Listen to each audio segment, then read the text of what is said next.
Kidnap దాడి కేసులో arrest అయిన మాజీ MLA Vallabhaneni Vamsi Mohan bail petition దాఖలు చేశారు. విజయవాడ ఎస్సీ ఎస్టీ కోర్టులో పిటిషన్ వేశారు. తనపై రాజకీయ వ్యక్తిగత కక్షతోనే కేసులో ఇరికించారని పిటిషన్లో తెలిపారు. సత్యవర్ధన్ను తాను కిడ్నాప్ చేశాను అనేది అవాస్తవం అంటున్నారు. ఇది ముమ్మాటికి అక్రమంగా పెట్టిన కేసు అని అంటున్నారు.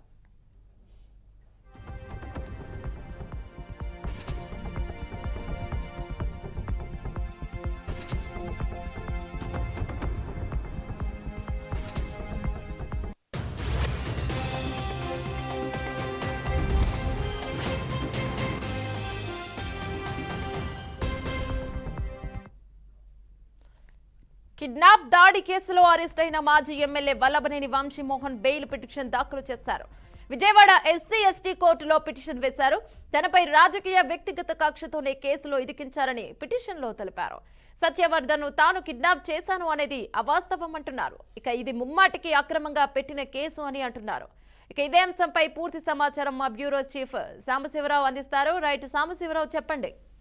మొత్తంగా చూసుకోవచ్చు, వల్లభనేని వంశీ బెయిల్ పిటిషన్ దాఖలు చేశారు. అతన్ని అరెస్ట్ చేసింది అక్రమంగా అరెస్ట్ చేశారని చెప్పేసి కూడా వల్లభనేని వంశీ బెయిల్ పిటిషన్ దాఖలు చేయడం జరిగింది. అతన్ని గత కొద్ది రోజులుగా కూడా తీవ్ర మనోవేదనకి గురి చేస్తా ఉన్నారు. అదేవిధంగా వాళ్ళు ఏదైతే రెడ్ బుక్ రాజ్యాంగాన్ని అమలు చేస్తా ఉన్నారని చెప్పేసి కూడా వల్లభనేని వంశీ ఈ యొక్క బెయిల్ పిటిషన్ చేయడం జరిగింది. అదేవిధంగా సత్యవర్ధన్ నేను ఎక్కడ కూడా బెదిరింపులకి గురి చేయలేదని చెప్పేసి కూడా చెప్పడం జరిగింది. అయితే సత్యవర్ధన్ ఎప్పుడు నేను బెదిరింపులకు గురి చేయలేదు, నాకు న్యాయపరంగా బెయిల్ ఇవ్వాలని చెప్పేసి కూడా ఈ వంశీమోహన్ అయితే కుటుంబ సభ్యులు బెయిల్ దాఖలు చేశారు. అయితే చూడొచ్చు, ఇప్పటికే ఈ రోజు మూడు అంశాలు కోర్టులో ఉన్నాయి. ఒకటేమో కోర్టుకు సంబంధించి పోలీసులు వల్లభనేని వంశీని కస్టడీకి ఇవ్వాలని చెప్పేసి కూడా వాళ్ళు ఒక పిటిషన్ దాఖలు చేయడం జరిగింది. అదేవిధంగా ఈ వల్లభనేని వంశీ బెయిల్ పిటిషన్, అదేవిధంగా సత్యవర్ధన్ కు సంబంధించి స్టేట్మెంట్ కూడా రికార్డ్ చేయాలని చెప్పేసి పోలీసులు చెప్పడం జరిగింది. ఎందుకంటే ఆ ఫోన్ కు సంబంధించి కొన్ని ఆధారాలు ఉన్నాయి. ఇంకొన్ని వల్లభనేని వంశీ ఏదైతే ఈ యొక్క కిడ్నాప్ కు సంబంధించినటువంటి వ్యవహారం ఉందో వ్యవహారానికి సంబంధించి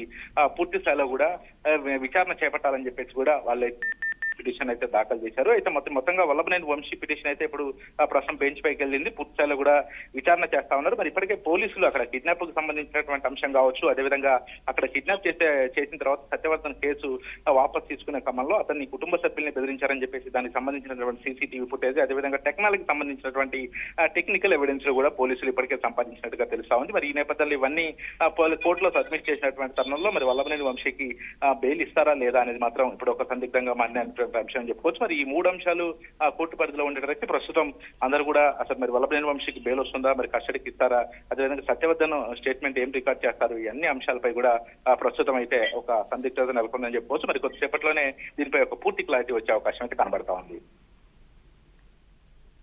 రైట్, థ్యాంక్ యూ సాంబశివరావు.